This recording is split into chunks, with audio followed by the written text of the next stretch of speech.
katulad ng last time para siya po ay makapag-travel ng alone. Alam nyo naman na yung aming arrangement ay minor traveling alone, si Kuya Kahil. So one of the requirements is DSWD exemption to travel alone para sa isang minor kasi siya ay 11 pa lang. So pag 12 na siya, hindi niya kailangan ng ganito. Pero since he is considered minor, kailangan talaga nating gawin. At ang pinakamalapit na office is Marbel, DSWD. So pupuntahan talaga natin siya ngayon. And supposedly, maaga sana kaming, ganda nung Lanzones, maaga sana kaming pupunta around 8 o'clock. Kaso nagka-aberya tayo ng konti sa oras natin at yung sasakyan ay late na nakabalik. So ngayon okay lang din kasi open naman sila hanggang 5 PM. Ayan. Ayan si Kuya Kahil tsaka yung kapatid ko. Say hi! Tumatabi yung anak ko guys sa kapatid ko kasi yung kapatid ko galing Cebu. Umuwi lang siya dito for 5 days to spend time with us and to spend time with Kuya Kahil. And nakita nyo, hindi po ako masyado nakapagbenta ng 2 days in a row kasi kailangan kong magpahinga dahil according to my doctor, I am overstressed. Kaya kailangan kong mag-calm down at magpahinga. At napapansin nyo, hindi ko po dala si Mayumi dahil si Mayumi ay kinailangan kong mag-mix na siya ng gatas. So minsan nagbe-breastfeed, minsan nagpo-formula si Mayumi para daw hindi ako masyadong ma-pressure sa aking responsibilities as nanay. So ngayon nga, papasok na tayo ng Coronadal. At dahil nandito na rin tayo, titingnan natin mamaya kung saan tayo pwedeng, saan ko pwedeng dalhin itong aking kapatid dahil matagal-tagal din siya hindi nakauwi guys. At sa Cebu na siya nanirahan ng matagal-tagal na. So baka bibisita tayo dito ng few places, relaxing places to sit down and enjoy the view at saka kumain na din. So samahan nyo kami for today's episode. Ayun. Inulit na nila yung welcome to Coronadal guys. Nasira kasi yan last time eh. Ay, tago muna natin, sir. Yes, sir. Tago natin kay sir, baka sabihin niya siya yung binibidyohan natin. Ayan guys, inulit na nila kasi ilang letter O na yung nawala last time eh. Naging Coronadal na yun. So, papasok na tayo ng Marbel, everyone. Yan. Gusto sana nga palang sumama sa akin kanina ni ng ate Sheena namin, yung may-ari ng Sheena Bangkok Wardrobe. Kaso nagkaroon siya ng konting surgery sa kanyang paa at dahil merong tumubo, kaya medyo masakit daw ilakad. Sayang naman, pero sabi ko nga magpahinga na lang siya. And then sabi ko sa mga kapatid ko, sasali na ako sa kanila para mag-exercise every single day kasi nakita ko to have a very one of the factors to have a healthy to have a good mental health is to engage in sports or exercise. Siyempre kasali na din dyan yung healthy diet at saka enough na oras ng sleep. Kaya I think 2 days in a row na akong natutulog ng maaga and then kahapon nagsimula na akong tumakbo. So ngayon susundan natin. Iba na kasi ngayon guys, no, hindi katulad ng unang panahon na lahat ng mga trabaho halos ay very physical. Ngayon kasi you can find yourself whole day na nakaupo lang at nagsa-cellphone, nagko-computer, yung lakad mo lang is papunta lang sa sasakyan mo and then uupo ka na naman ng buong araw. So hindi na siya kasing physical like we used to do. So ngayon it's a must na talaga na i-incorporate mo yung exercise sa iyong daily routine. Ayan. So ngayon tara samahan nyo kami ng mga kapatid ko at ng aking anak na gawin itong mga bagay na kailangan namin gawin ngayon. Ayun. See you guys on today's episode. Alright guys, habang inaantay ko yung papers kasi hindi pa daw sila ready magpirma dahil may ka-meeting pa daw yung magpipirma ng document. Naglakad muna ako dito sa harapan at nagmerienda. Merienda pero lunch. Ayan guys.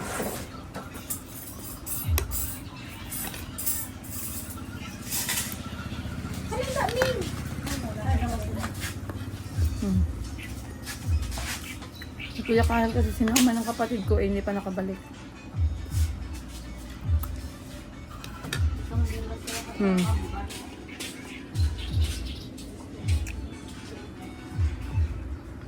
Ayun lang yung DSWD, yung merong black na gate.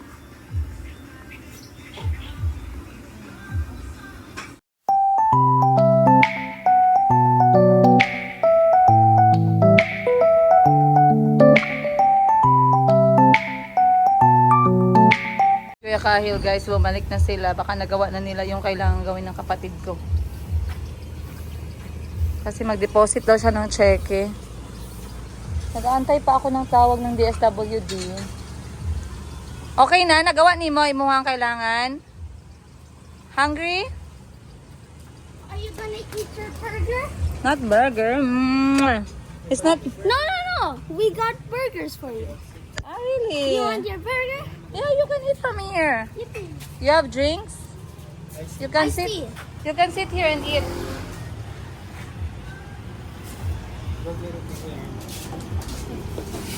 They even have a nice shakoy. Shakoy. Tagal naman guys. Mag alas 5 na. Pero sarado daw kasi yung DSWD ng alas 5. So antay lang tayo ng konti. Naghahanap kami na pwede naming istapan para pwede tayong makapagliwaliw bago umuwi ng bahay. Ayan, nag-t-shirt na ako guys, tsaka nag-short at sapatos. Kasi mamaya pagkadating namin ng bahay, magtakbo na naman kami exercise. Uy, halal pala itong kinainan namin, oh. Buti na lang, hindi masyadong malayo itong DSWD na kinukunan namin ng papers. Tsaka si Kuya Kahil guys, wag na kayong malungkot kasi nagkausap kami kagabi. Sabi ko sa kanya, anak, you look very confident na in traveling. You don't look tired at all. You don't look tired and you don't look scared. Sabi niya, kasi ilang beses na daw siya nakapag-travel alone. Kaya confident na siya, which is I'm very happy. Kasi last time talaga guys, sabihan ko kayo na sumabay kaming umuwi para sunduin siya. Kapag sasakay ng shuttle bus, umuupo lang siya ng kanya. Hindi siya yung klase ng bata na aantayin niya kung saan ako uupo or tatabi talaga siya sa akin. Hindi. Pagpasok niya ng shuttle bus, maghahanap siya ng chair na gusto niya. Pagpasok niya ng airplane, alam na alam niya yung seat number niya. Pag pupunta siya ng toilet, alam na alam niya kung saan siya dapat bumalik. Kapag minsan nga nauuna pa siya sa amin sa conveyor belt para kunin yung bags. Tapos pag nag-worry ako sa kanya, nire-remind niya ako, ma'am, please don't worry, I already know what to do. Gumagano siya. So sobrang happy ako kasi baka mamaya ako lang naman talaga yung nag-overtake na nanay, no? Pero kayang-kaya naman talaga ng anak ko. Ayan. So bago nga siya uuwi, ay nag-download na kami ng mga games niya at saka mga movies na gagawin niya, right? Huh? Games and movies you can watch in the plane, right? Yeah. On your travel back while your dad is waiting at the airport, yeah? So, now you are more confident than before. Good job. I'm so proud of you. Now, are you going to eat this spicy thing? I'll eat it then. Alright guys, nag-stop lang tayo dito dahil tayo bibili. Ay te! Bibili ako ng iyong yellow ay orange. Meron? Opo. Yay! Yan, maganda yung orange. Ito yung orange, masarap ang prito, no? O yellow? Yellow. Mas masarap ang yellow? Ah, okay. Sige, yellow meron. Ay, walang may yellow. Walang yellow?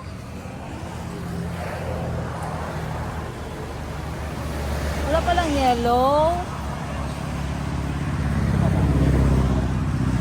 Sige, orange lang. Kahit orange lang, pang prito. Be?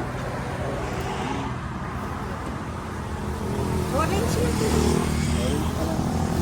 Sige, orange lang. 2 kilo.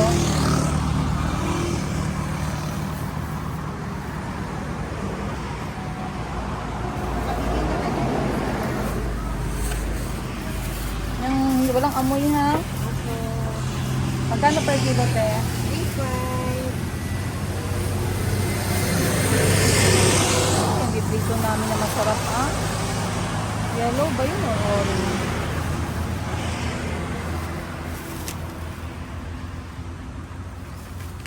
Ayan.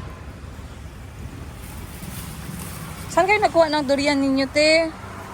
Sa Rigawin. Magkano din ang kilo? 70, madam. Mura lang din ang kilo niya. Grabe guys, ang busy.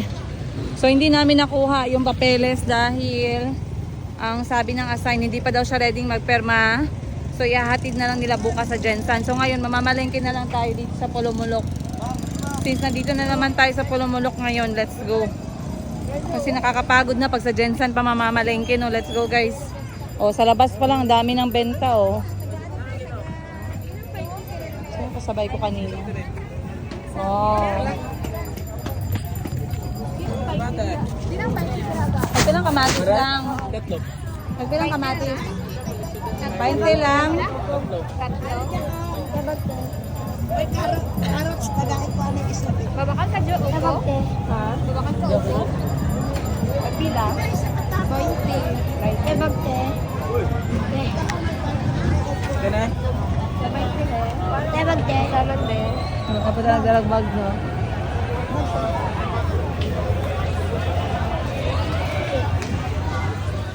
Alright. Una kong bibilin, guys, ay karne ng baka. Dahil parang 2 years ago na nakatikim ako ng baka sa bahay.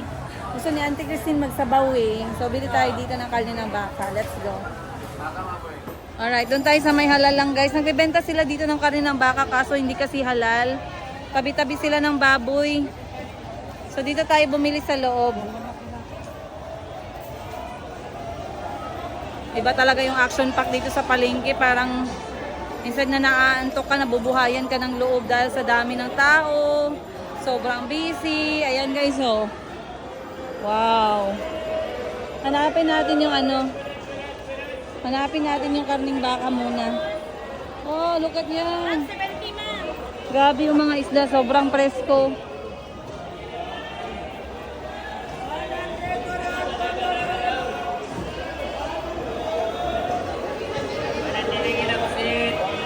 Hanapin natin yung mga baka na halal.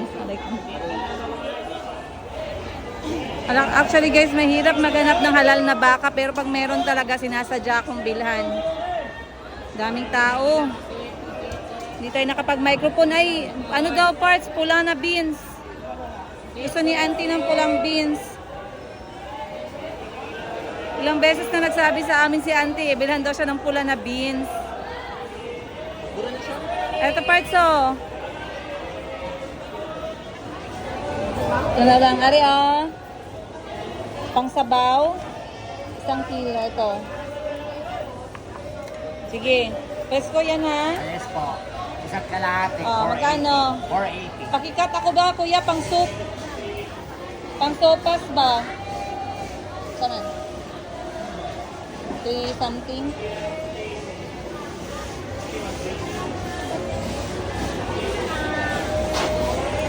Nga lang, wala pa ko'y kambyo.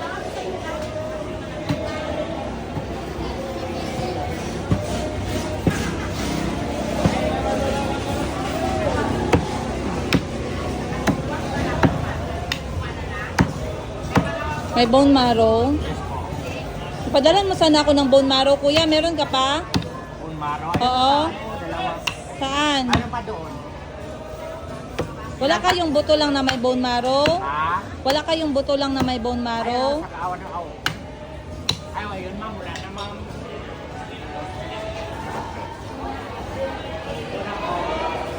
Dagdag ka ito. Ito. Ayan. Saan? Ay, ari. Oh. Magkano? Pula, magkano? Ha? Binta. Ha? Binta mo. Ito. Pila na ito. 16? 60 po doon mo, ha? Ah, okay. Right, so, ito kasi yung pinapabili ni Auntie Christine, guys. Ito, oh, pula na beans. Ayan. Ilang beses niya na sinabi sa akin na dalhan ko daw siya ng pula na beans. Kaya ngayon, bilhan natin. Ay, bili din tayo ng ano, ng pulang itlog. Na 2, 4, 6, 8, 10. Thank you. Eto guys, bili tayo ng pulang itlog para matikman naman ni Ante. 20? Yes. Bali 5 po. Okay. Eto kasi sabi ko kay Auntie, kailangan niyang matikman tong ganitong itlog eh. Bili tayo ng ano, 100. Salamat, presko. Baboy yan. Kagapo pa ng abot. Walay baho. Walay baho. Okay, let's go. Next, bili tayo ng mga isda. Ayan, bili lang tayo nito guys. Budburot. Budburot. Budburon. Burot pala, burot. Bili tayong burot guys, 2 kilo, pang prito. Tapos, bili tayo ng, hanap tayo dito ng ibang isda.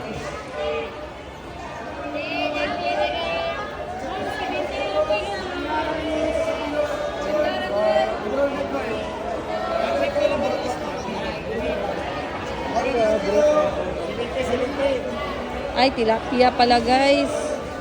Tilapia na, pwede pang prito.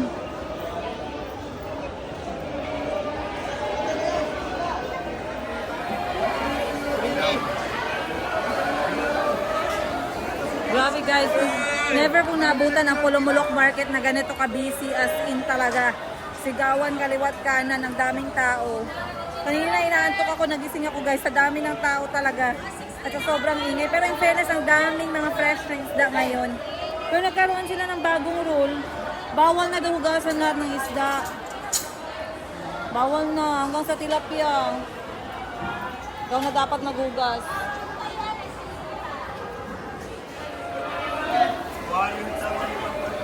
Grabe guys, yung mga isda, tag 40 lang ang kilo, 100, 140.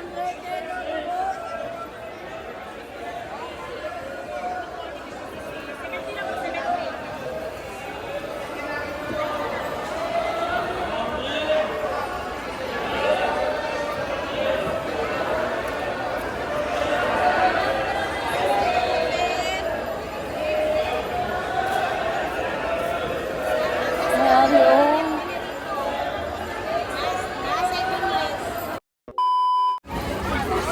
Alright, nakabili tayo guys ng mga bagay na hindi naman kasali sa ating listahan. So ngayon bibili na tayo ng manok. Ay! Oras ano di ay? Sibuyas.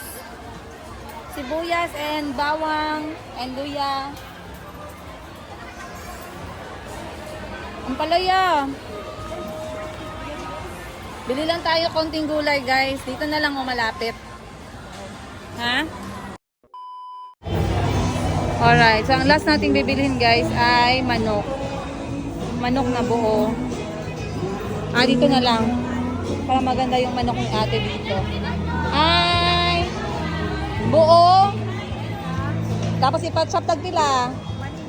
Okay, sige. Isa lang, ikaw napili ka ng pinakagwapa. Presko pa ni? O, kara. Bakit chop na lang ko pang adobo? Pila siya? Ayaw nagang naana. Pila te?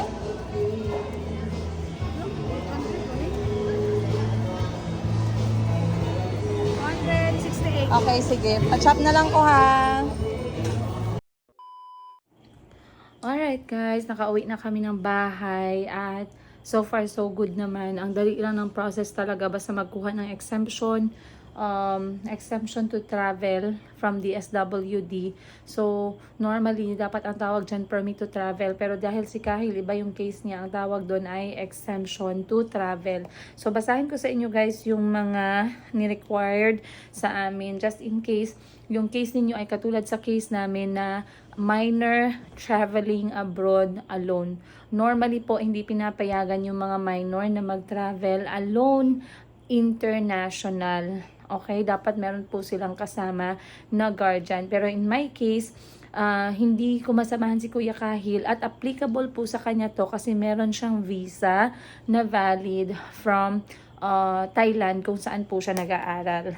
So, eto ang second time na ginawa ko to kaya very familiar at madaling na lang talaga. So, hiningan po ako ng notarized affidavit of consent from the mother, which is very easy. Iga-guide naman kayo ng DSWD kung ano dapat yung mga information na makikita dun sa notarized letter.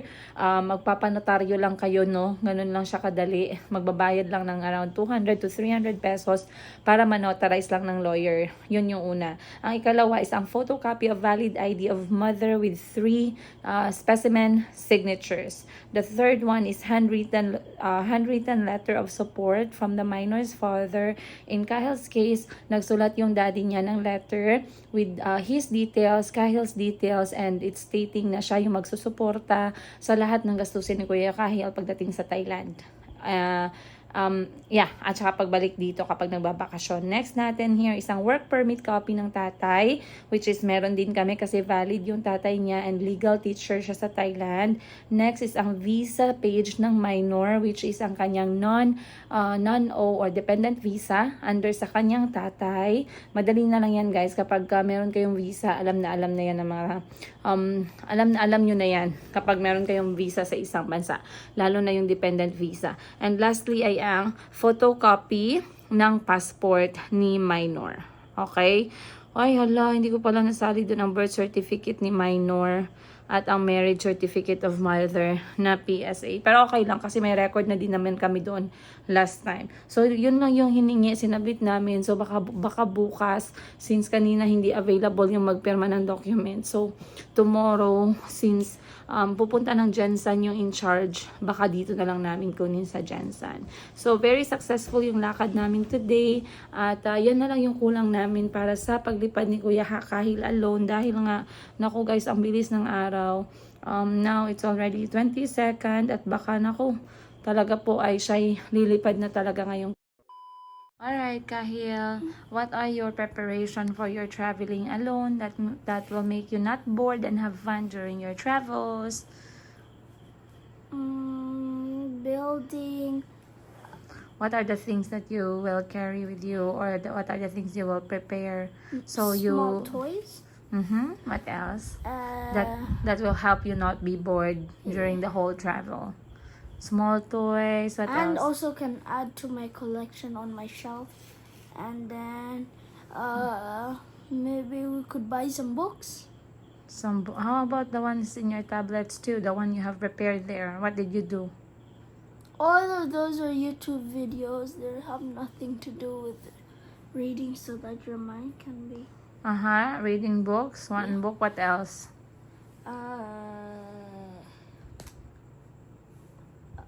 What else? Snacks. Snacks. Yeah, snacks can help you kill time. Some interesting snacks. When I give you money last time, what did you use the money for? I was too late. I couldn't use the money for You anything. did not buy anything. Remember when I told you I was too late? I asked them if I could buy something, and they said, "We passed the shop. You should have told us that you wanted something." How about this But never time? mind. This time, yeah, I'm sure I will. You will buy once you pass the shop. Don't be shy. Yeah. Well, once you pass the shop, you just tell them, "Can you give me some minute? I would like to buy some snacks." Immediately when you pass by the shops, right? How about some games in your tablet? Did you put some I got games? the games that don't need internet either. So do you remember like last time what happened after you board the plane from Jansan? You arrived in Manila. What happened next? Did you transfer to another airport? Did you go by a bus? Yeah. We went. I went by bus with somebody who had glasses on. Yeah, you went with a shuttle Yeah, bus. I told him all about my mom vlogging. And then when you were at the next airport, that's the airport going to Bangkok, right? Yeah. And was it a smooth experience? Were they helping you? Were they but guiding you? they didn't give me where window seat where I sit on the window. That's okay. So where do you sit, on the aisle? I was sitting next to the escape route of the airplane. Closer that to means, them. That means I couldn't bend my chair if I wanted. Maybe this time we can request them to put you in front. Yeah? Okay. Alright guys, nag-request si Kuya Kahil ng mag-movie time. So, good night. And I just took my medicine kasi guys, binigyan ako ng medicine ng doctor to calm down and to also fall asleep. So, nag-take na po ako pag nakatulog ako during the movie. Maintindihan na ni Kuya Kahil yan, right? So, we are going to watch a little bit of movie together. As you can see, we don't have anyone here because Mayumi is now slowly transitioning to bottle feeding. Yay! Alright. Good night, guys. Say good night. Good night. We love you. Love you guys.